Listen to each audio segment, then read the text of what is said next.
Қайырлы күн, құрметті көрермендер, каналыма хош келіпсіздер.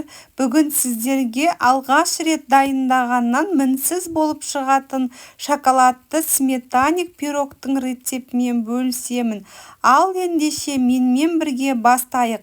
Каналға тіркелуді ұмытпайық. Ең алдымен електен ұнды өткізіп аламыз. Содан соң холодильниктегі сары майымызды салып, қолымызбен үгілмелі қамыр жасап аламыз. Яғни песочный тесто жасаймыз. Өте жұмсақ болып шығады, себебі құрамында сары май болғандықтан.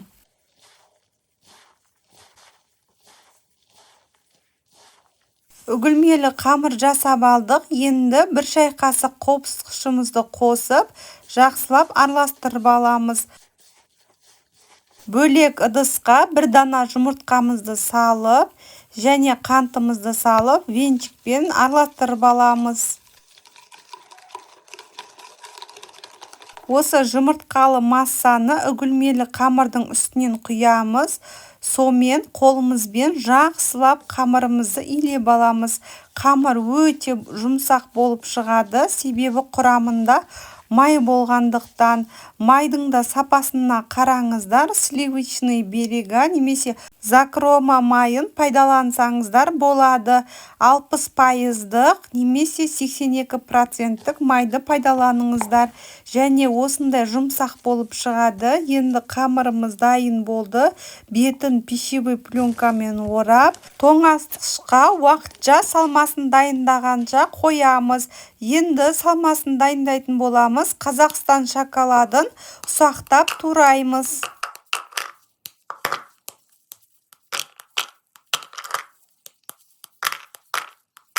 Енді шоколадымызды ерітіп аламыз. Кастрюльге суды қайнатып, орташа отта араластырып отырып, осылай ерітеміз. Тура бейнедегідей, яғни водяной баняде ерітетін боламыз.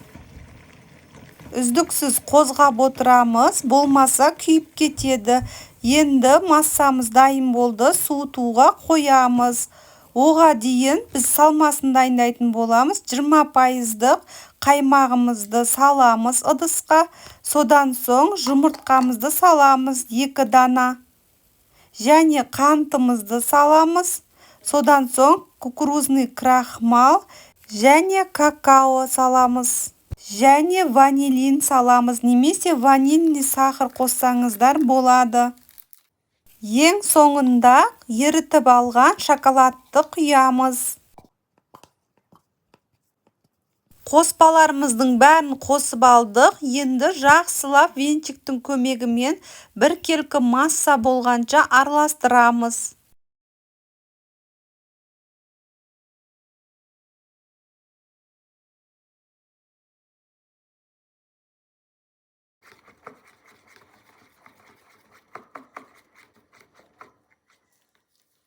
Салмасын дайындап алғаннан соң бірден қамырды жасай береміз. Формаға пергамент қағазын төсеп, қамырымызды біркелкі қылып орналастырып шығамыз. Бір жерін жұқа, бір жерін қалың қылмаймыз. Барлық жерін біркелкі қылып орналастырамыз. Ең алдымен оқтаумен жайып, содан соң салсаңыздар да болады формаға. Мен осылай бірден жайып кеттім қолыммен. Содан соң шанышқының көмегімен осылай тесіп шығамыз. Сонда қамырымыз көтеріліп кетпейді. Ендігі кезекте салмасын саламыз. Салмасы сұйық болғанда қорықпаңыздар. Құрамында кукурузный крахмал болғандықтан піскен кезде қоюланады. Қызып тұрған пеште 160 градуста 40 минут аралығында пісіріп аламыз. Сметаник пирогымыз піскеннен соң формада 1 сағаттай суығанша тұрады. Содан соң тоңазытқышта 1-2 сағаттай ұстаймыз.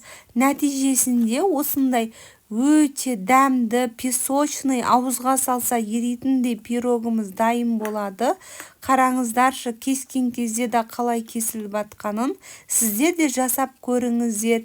Менің рецептерім сіздерге ұнаса, достарыңызбен бөлісіп қойыңыздар.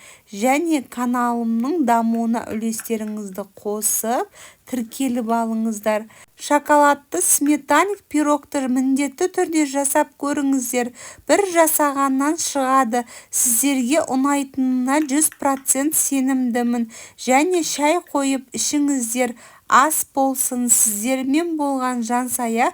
Ендігі бейнеде кездескенше сау саламатта болыңыздар.